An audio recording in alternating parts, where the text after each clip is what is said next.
believe it or not. They've been here in Nigeria some time ago, long, long ago. They were in Nigeria, and alhamdulillah, that is something they did for Ramadan. That piece they did for Ramadan is very, very soul lifting. Today we're going to be looking at work, worship, and well-being, finding balance in Ramadan. That's what we're going to be doing today. And our guest will be joining us physically in the studio. He's on his way here already, inshallah ta'ala. Imam Abu Labeebah Taofeeq Busari. He'll be the one walking us through how to balance it all: work, worship, our well-being, all weaved into one. You already know Imam Abu Labeebah, but for those that will be listening for the very first time and have never met him, Imam Abu Labeebah Taofeeq Busari, he is the Imam and Director of Darul Saada Islamic Center in Ogun State. He also serves as Quran tutor at Crescent University in Abeokuta, Ogun State. Mariam, yeah, he's your guy, right? That's your base. Anyway, so he's going to join us physically, but he's online right now so that we don't waste any time. Imam, salamu alaikum. Walaikum assalam wa rahmatullahi wa barakatuh. How are you this morning, sir? Alhamdulillah. I wanted to break the online gyms and Yeah, come there physically, but I think yeah. I'm doing the two today. Mashallah, alhamdulillah. May Allah accept it from you as ibadah. This is a huge sacrifice. Jazakumullah khairan for always coming through. So we'll see you soon, inshallah. Ramadan is not merely a ritual season, it actually is a divine training ground where discipline, devotion, and daily living must coexist in harmony. Yet many Muslims struggle to translate the spiritual ideals of the month into practical reality. Between professional obligations, family responsibilities, physical well being, and heightened acts of worship, the believer can feel stretched thin, spiritually eager but physically exhausted. So you want to do so much. You have mapped out so much. You had this beautiful plan all laid out before the month, and the month is here. And subhanAllah, the burnout, in the first few days, and you're totally burnt out. Islam, however, is not a faith of imbalance. It is a faith of proportion, wisdom, and intentional living. Worship is not designed to break us, it is meant to build us. Work is not a distraction from faith. In fact, it is a pathway to it when guided by sincere intentions. The challenge, therefore, is not choosing between dunya and akhirah, but learning how to align them. And that's what we're going to be looking at today. We do have perfect feet. He's got it all covered, inshallah ta'ala, and he'll be walking us through that. How best we can achieve harmony in our productivity, our devotion, and our well-being during this month of Ramadan in a way that is sustainable, meaningful, and spiritually transformative, so that we don't end Ramadan on the high notes. And then once Ramadan is over, that's the end. So he needs to help us, put it all together, and then we're able to sustain that power, that energy after Ramadan. So, Imam, many believers enter Ramadan with this lofty spiritual goals, yet quickly feel overwhelmed by competing demands. From your perspective, why is achieving balance so difficult? And what are the spiritual and psychological consequences when that balance is lost? Bismillah, alhamdulillah, wa salatu wa salam, ala rasulillah, wa ala alihi wa sahbihi wa mawala. All praises due to Allah, the Lord of the world.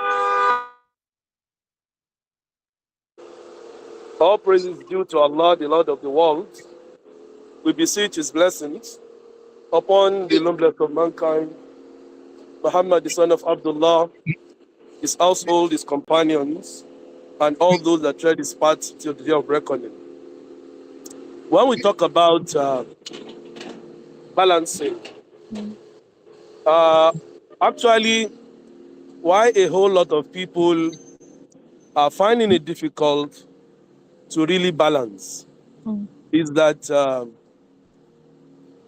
some people have not been living Islam before the arrival of Ramadan. No. So they want to live that life now, No. in Ramadan, which is not what they've been used to. Right. And now to balance the whole thing is coming with a whole lot of, challenge. Challenges and almost seeming impossible. So that's number one factor, Mm. and which is a major factor. Uh-huh.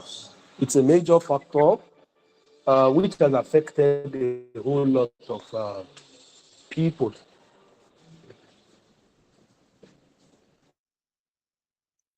Um. Okay, Imam, I know you are here now, so let me take a quick break and get you into the studio settled in, and we just carry on from there. So stay with us.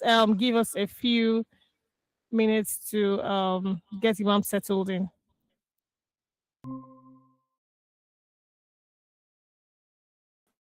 So in a lighter way, and he will be fine for the For the rest whole of the day. day. So he needs to understand himself. Some people, he needs to take a lot of water during Sahur.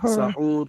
Take not just I'm okay with 1 cup. No, it takes a lot of water, and he's fine. Be fine for the rest. Right. So one of the things they need to do is understand Your body. your body. Then number two is of excesses, things that are not necessary. Don't engage in. Mm. Don't use your energy in. It's just a waste of energy. You have wasted energy. What not? Maybe for example, unnecessary arguments about Baka and Mm. Man Mm. U. You have you know Right. you have Exhausted your exhausted your small energy they're trying to conserve. you sweating profusely as if he's getting salary, from the Yeah. or arguing on political issues, Right. and you now get to work. Ah, you know, I don't even know how to cope. You have wasted energy. You don't need all those things. But if with all these, there are still some people that cannot still cope. Right. There are still some people that cannot still cope. If you are the type that cannot still cope with every work in Ramadan, every work in Ramadan, and you have another means of sustenance that, well, I can still cope with so and so for the month of Ramadan, go and use that other option. Mm. But if you are the type that there is no plan B, and if I stay off work for 1 day, The whole family will the suffer whole for family it. will suffer. And I can't fast while what's it called? While Working. working. So, and you don't have, I keep mentioning, you don't have option. A No whole lot of us, alternative means. a You're whole lot of have alternative means. When we get to our masajid, there are so many options for us. There are so many people, so many plans that our imams have for us to take care of us. Okay, with food stuff, you can be fine with the family for. So, but if there are no options, you are in a location that you are the only Muslim, nobody to assist you, no friend, no nothing, you are to drop fasting. mm. Allahu Akbar. You have to drop fasting. So if it's too difficult to fast along, you have to drop fasting. Allahu Akbar. Allah is the most merciful indeed.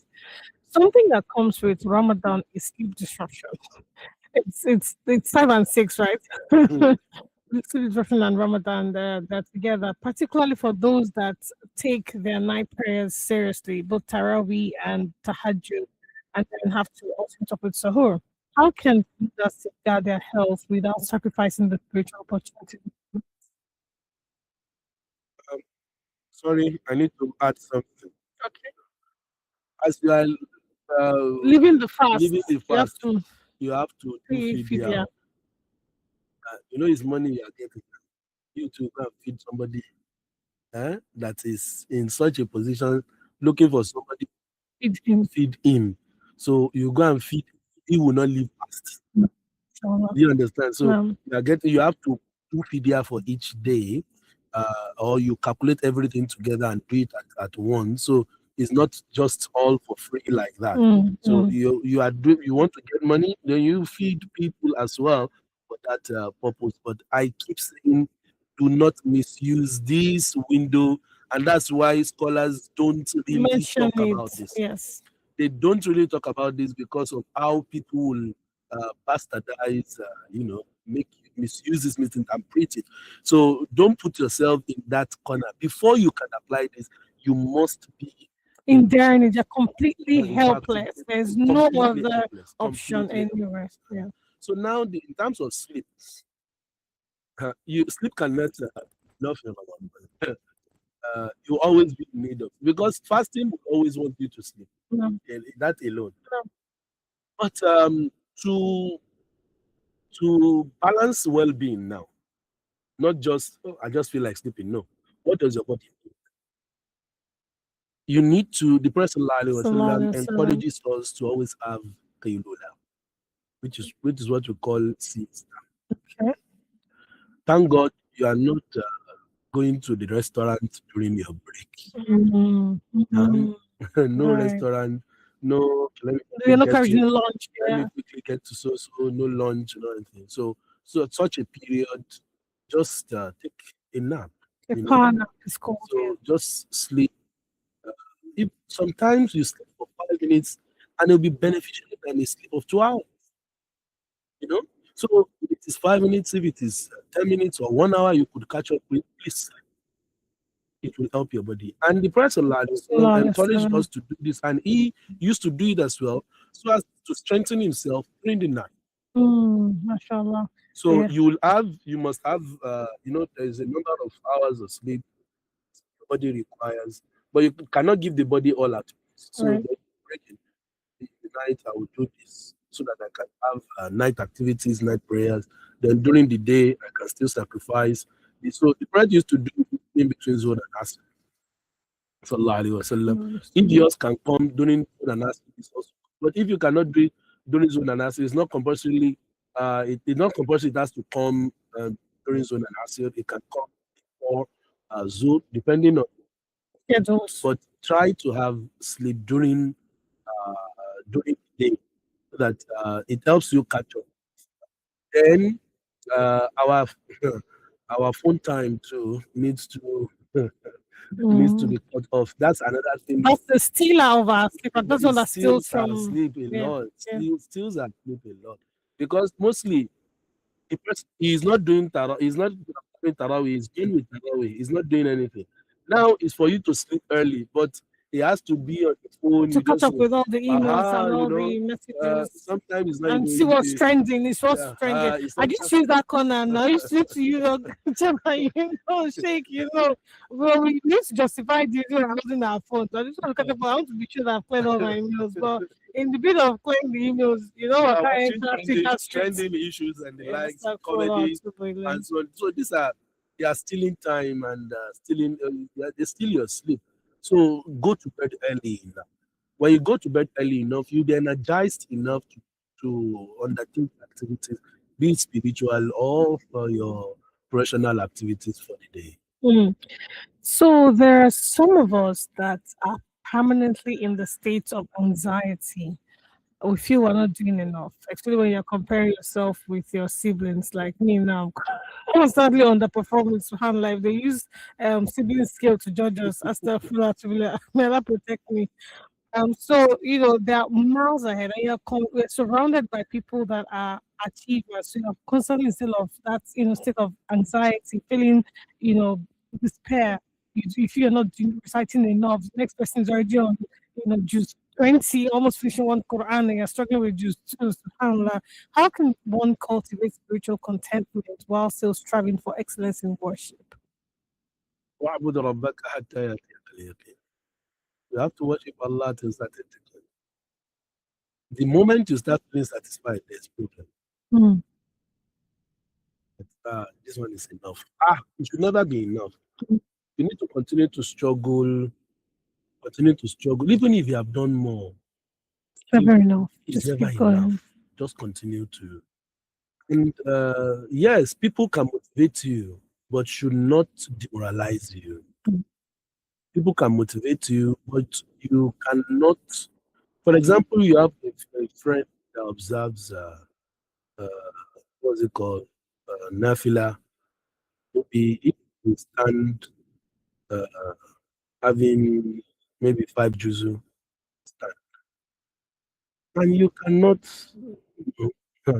Just do your kulu Allah, Just jelly. do what you can.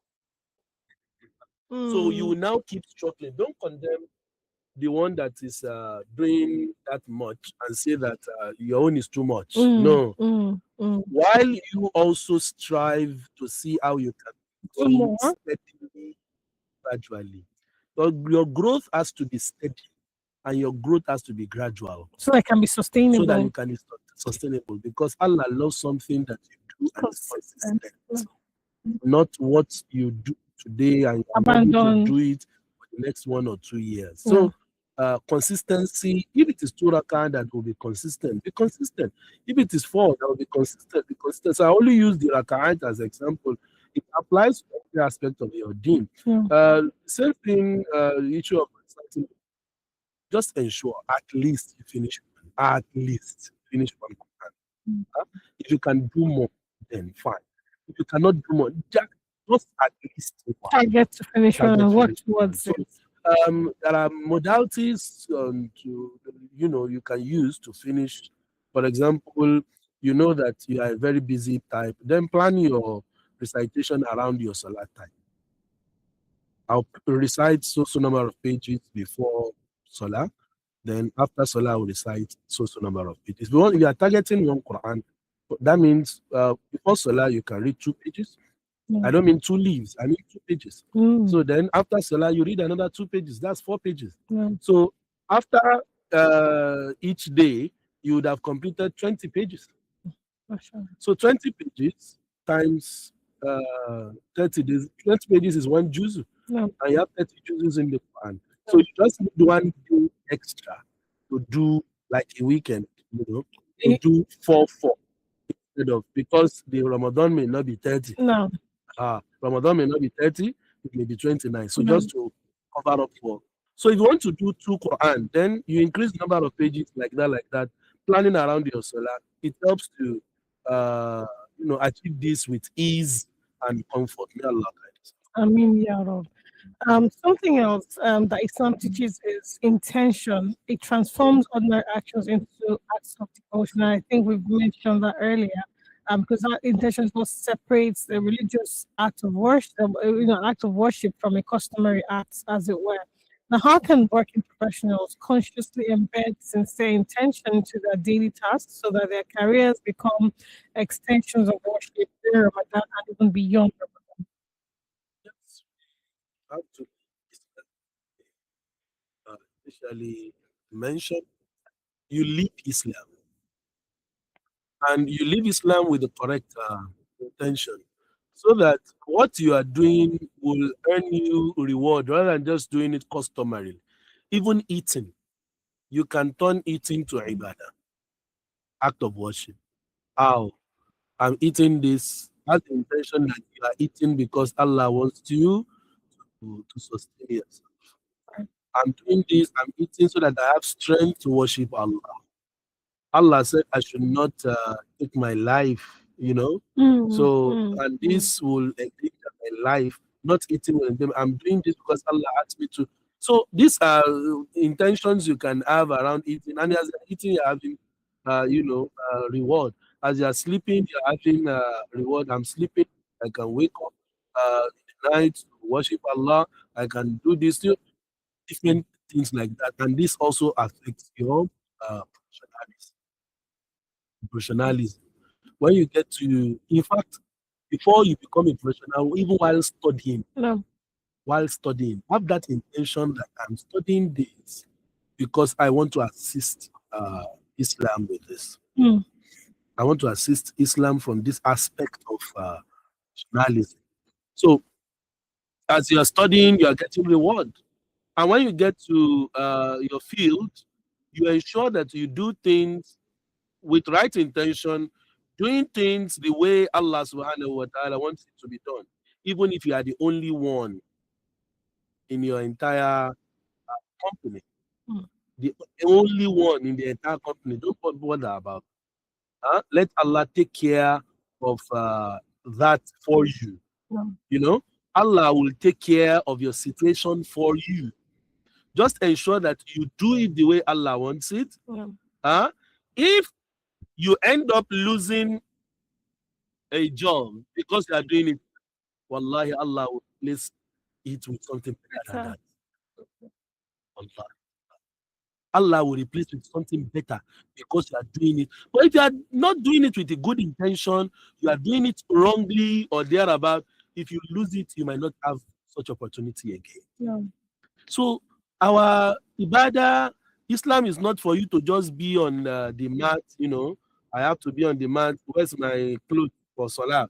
You have one cloth you do hang on the wall or on the wardrobe. That's the only one you can use to worship. You have turned it to close of spirituality. Yes. So when you want to become spiritual, I want to come into the mood of spirituality. This is the clothes that can put Mom, me. it's like I'm talking to my sister. She did somehow. Yeah. So Islam is not just about. No. It's a way of life, So it's not until you are on the mat that you act as you are a Muslim throughout your life. No. You are always on duty. No. You are always on duty. Just like it reminds me of a situation where somebody told a man in the plane, in the aircraft, he said they offered him alcohol. And he declined. He said, "No, I can't take alcohol." Right. I said, "Why? Why can't you say I'm a Muslim? I don't take alcohol." He said, "There's nothing there." He said, "Okay, would you do something for me?" He said, "Was that okay? Could you please offer the same alcohol to the pilot?" Right. I said, "No, pilots are guilty." He said, "Hey, I'm a Muslim. I'm on duty. I'm always on duty. I can't take it." So that's the concept. You are a Muslim and you are always on duty. No. And you don't need to hide your Islam. Don't have that what do you call it, Islamophobic fear that people will not want You're to always going to accept. be on that attack. It's because you are not presenting Islam. That's why they don't even identify you with Islam. Right. That's your company where you don't want to pray is because you are not presenting yourself as a Muslim. They don't identify you as one. So Yes. any new thing you do, it's alien to them. It's alien to them. I have a brother that in a strange land, non-Muslims there, strange country, non-Muslims are the majority. In fact, I think it's the only Muslim there outside the country here. He would, when it's time for Salah, he would look for just one corner and pray. Yes. Just one corner and pray. And just a particular day, one of his bosses saw and said, "What are you doing?" He said, "I'm praying." So you want to create issues for us? Why can't you tell us that you want this? How can you be praying in such a corner? Yeah, making it seem like we maltreat and Just tell us when you will be needing to pray, what time, and they allocated time for any the boardroom. They located the boardroom of the people alone. In fairness, that's the style. In fact, in companies of what you'll find is you can book slots in advance. So you pre-book the meeting rooms for your Salah time, and that's how. If he had been apprehensive of the situation and feels like, the only way, I know what I face if I could see this job. If I say I should pray, they will just, sack me, and you will not be able to sustain that religion. Then the job too will not be sustained because you will end up losing. Allah is the one who controls hearts. He's the one to keep your love in your heart. And if He does not put it there, no matter what you do, they cannot love you. All of a sudden, even if they increase your salary, give you skyrocket promotion, all of a sudden they will be the one to still say that some people are making the company spend more to cut down on it. So sack those people that are being paid, the highest. You need to get people with lower payments. So Allah is one in control. Once you satisfy Allah, you please Allah, then Allah takes care of every other thing. No, alhamdulillah. Now we're at the point where I know it's still early days, but we're inching towards it. Most of us start with so much enthusiasm in the beginning. Our energies are the highest at the beginning of Ramadan, but then it starts to decline midway. And as you approach the first 10 days, the energy starts to drop. What do you think causes this mid-month dip spiritually, emotionally, and physically? And how can Muslims sustain the momentum is tired of until the very end? Yeah, having muscle. Right. They are like an athlete Mm.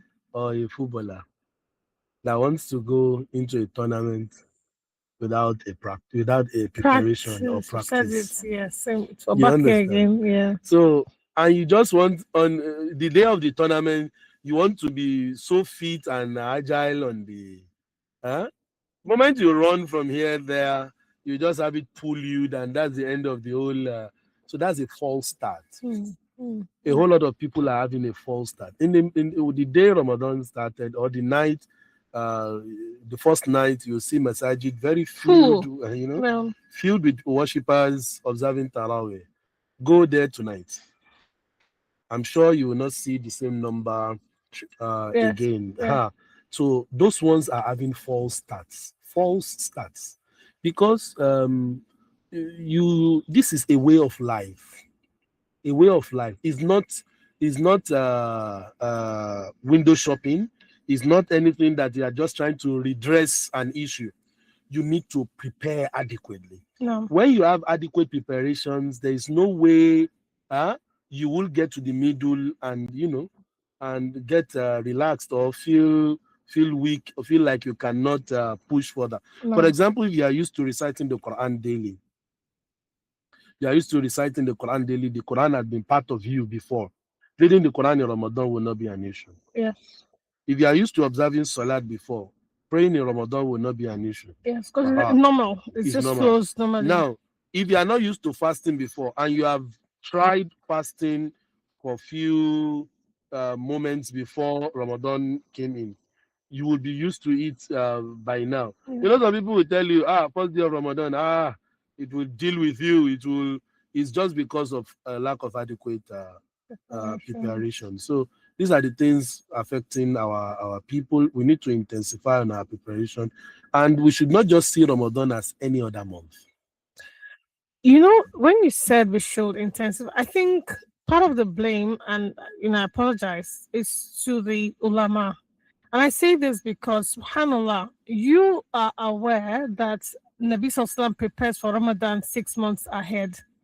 Incidentally, the way we are structured around here, we start to see pre-Ramadan lecture just a month before Ramadan. Why aren't these pre-Ramadan lectures happening 6 months before? So that you are driving people to understand the intensity of the month that is coming up and why you need to get in line. Imagine if 6 months ago more members had spoken about it, more pre-Ramadan lectures had happened, and so there's a pre-Ramadan lecture, pre-Ramadan lecture, then the ones happening the month before happens. A lot more people will fall in line, because 6 months ago you've reminded the one who needs to pay back the missed Ramadan to do it. So I apologize, but then I feel the ulama have the chunk of the blame here. Yes, you are right. We have a lot to do in that regard. But sincerely, it's not just about the ulama alone. The ulama have a lot to do, quite very, very well. I know how long I had started series of my khutbah had been on Ramadan preparation series every week. We keep talking about so I don't need to start doing Ramadan khutbah in Ramadan. No. I had done series of khutbah even before The onset of the month. onset of the month of Ramadan, Okay. to prepare people, understand the fiqh, understand this and that, those that need to repay their fasts and so on. And I do issue out this thing on monthly basis when the moon is sighted. Yes. I do issue out. I know how long I had been keeping it there, that Ramadan is also Yes. let's make dua for Allah to make us so.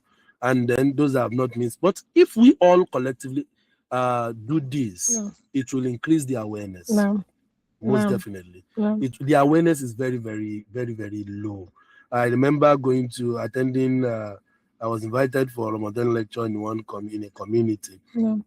And one of the organizers was saying that he was blamed that how can you being Ramadan lecture in January lecture so early like this, too early to have Ramadan lecture like that, and that affected the attendance of people. But that didn't stop me from doing the lecture. So all of us need to understand this, and then we make it a habit, you know, a habit in us that we want the awareness of Ramadan to be in vogue long before the coming of Ramadan. If we are all intentional about that, both the scholars and the followers, then we will have this achieved. I accept the part of the scholars, and that same thing affecting Dhul Hijjah. A lot of people don't know the importance of the first 10 days of Dhul Hijjah, you know, because we have very weak awareness around Dhul Hijjah. So I remember so many times people will ask that all this that you are saying about Dhul Hijjah, why is it that we don't hear it? It's only Ramadan we hear, only Ramadan we hear. So the awareness is, and alhamdulillah for this kind of platform, this can also help.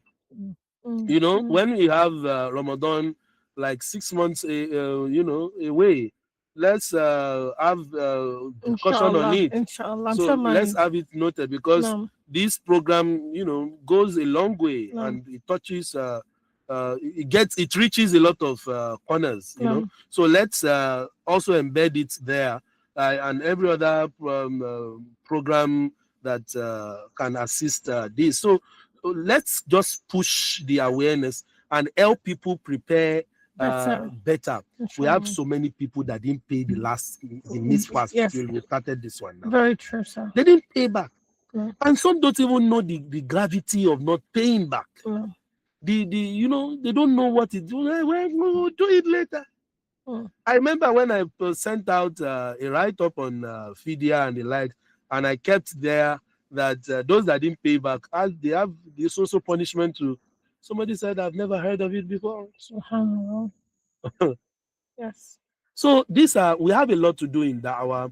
Yes, we are disadvantaged with the fact that in the location we have, there's no government support, but yet we can support ourselves. Who was the government during the time of the Prophet They tried till they were able to handle a system themselves. So let's just continue to try and strive. May Allah continue to make it easy for us. I mean, yeah, Rob. So if you were to distill Ramadan balance into one guiding principle that everyone can use, like a template that every person can adapt to their own space, regardless of the occupation, regardless of your circumstance.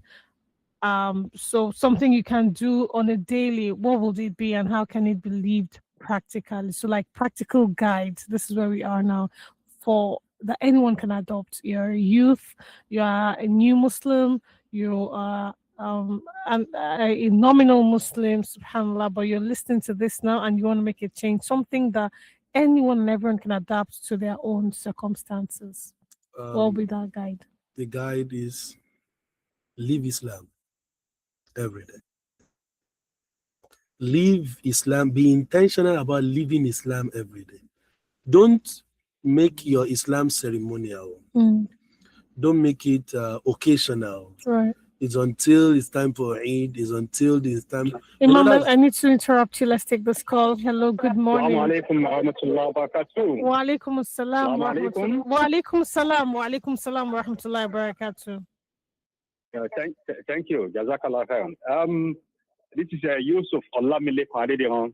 Yes, I haven't listened to our guest in the house. No. I think he has, explored a lot of, things, doing with that has to do with the Ramadan. No.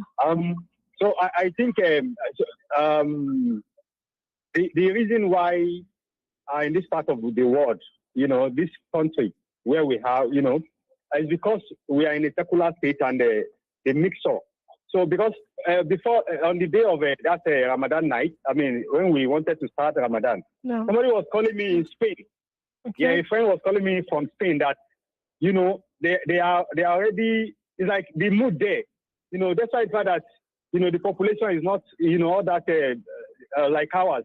The mood there, because they have commitment and dedication. So I think it has to do with one putting mind in what you are doing and believing in it. So you will know, and when we know our religion, like the one you are doing now, sensitization, enlightenment every day, every Saturday. So I think people, when we know more about our religion, you know, we will put mind in it, and we do more better. So sorry, our stars. I can see the AC, maybe it's the air conditioner there that is giving him. No, it's sleepless night, so it's synonymous to Imam. Okay, so it should relax. Yeah, Imam is daily, so it's not. So don't blame it on us. Jazakumullah khairan, brother Yusuf. Alhamdulillah, Imam, you're just wrapping up. We're coasting home. Just to add to what Brother Yusuf said, we can, even in our homes, let's create that atmosphere. I remember how long in my house we have designed the house for Ramadan. Even the children already know. So if the government is not doing it for us, let's do it. So in our homes, let the mood be there for the children. If I do it in my house, you do it in your house. Everyone does it in their house. You know, it will work. So may Allah guide us right. And from I've been down actually, but we cannot leave da'wah. We just have to struggle. May Allah continue to strengthen us. Allahumma ameen, and accept it from also as ibadah. Wrapping up, I said we need to leave Islam. We need to leave Islam. We need to leave Islam. Don't make yourself a ceremonial Muslim, an occasional Muslim. If you leave Islam every day, it will become a part of you. You will not even see it as you are doing anything. All this that we are doing now is because we've been used to it since our childhood. That's why we are not really seeing it as, you know, we have 1,000,001 excuses to say that, oh, lectures for this thing, I think I'm not attending to, my health is this, my health is that. But it's already a way of life. If we don't do it, we find it as you'll be uncomfortable. Than you are if you don't do those things. Yes, indeed. It's a way of life. That's the beauty of making something a way of life. So Islam is a way of life, a total way of life. And let's make it a total way of life. So let's be intentional about living Islam in every aspect of our lives. If we do this, we'll enjoy Ramadan more. I will enjoy post-Ramadan even better than we enjoyed Ramadan. And I have the sweetness of Iman right in us. May Allah grant us sweetness of Iman. Allahumma ameen, ya Rabbi. Jazakumullah khairan, Imam. This is how far we can go on the show today. Thank you so much for tuning in, and may Allah put barakah in everything that we do. From this moment, intend to live intentionally, live Islam intentionally. Try to, we have how many more days, 20-something days to form a new habit. Make that your major proposal for this Ramadan, and inshallah Allah will make it easy so that subsequently we will be moving a step ahead. We'll be doing more, we'll be doing something different in subsequent years. So inshallah ta'ala, we leave you with this nasheed, and we'll see you same time next week on Saturday, 11 a.m. to 12 noon is the time to lock it here on Everyday Muslim, WFM 91.7. I'm signing out. Assalamu alaikum wa rahmatullahi wa barakatuh.